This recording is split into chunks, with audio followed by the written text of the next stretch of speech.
రొయ్యల్లా చింత చిగురు శనగపప్పు వేసుకుని తింటే మస్తు కమ్మగా ఉన్నది.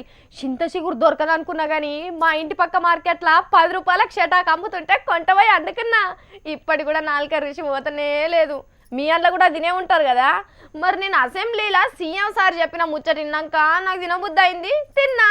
అన్నట్టు ఈ ఆట అసెంబ్లీ ముచ్చట్లు ఏంటియో చూద్దావా పాండ్రి. ఇవాళ మీటింగ్లను చూస్తే తెలంగాణ అసెంబ్లీ లెక్కనే అనిపించలేదు అనుకో రాదురి.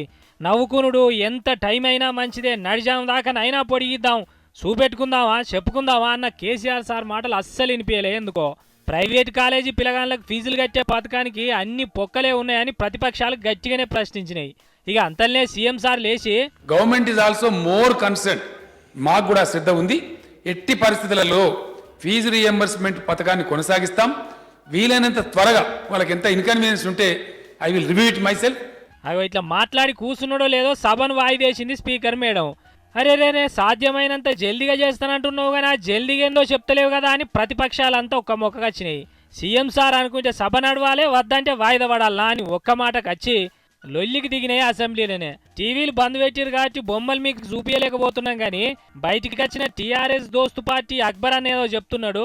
The government is at a back foot and do not have any answers. So they either deny the opportunity of the clarification or they switch off the mic. And the Honorable Chief Minister had so much of time to discuss on the monkeys. Monkeys coming from forest into the cities. And the Honorable Chief Minister Saab also had an ample time to discuss on fish and fisheries.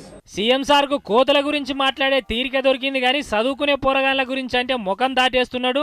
మళ్ళా పిల్లగాన్ల కోసం ఉత్త 984 కోట్లు ఇచ్చి 1400 కోట్లు ఇచ్చినవని assembly సాక్షిగా అబద్ధం చెప్పిండు KCR sir అని కాగితం చూపెట్టిండు.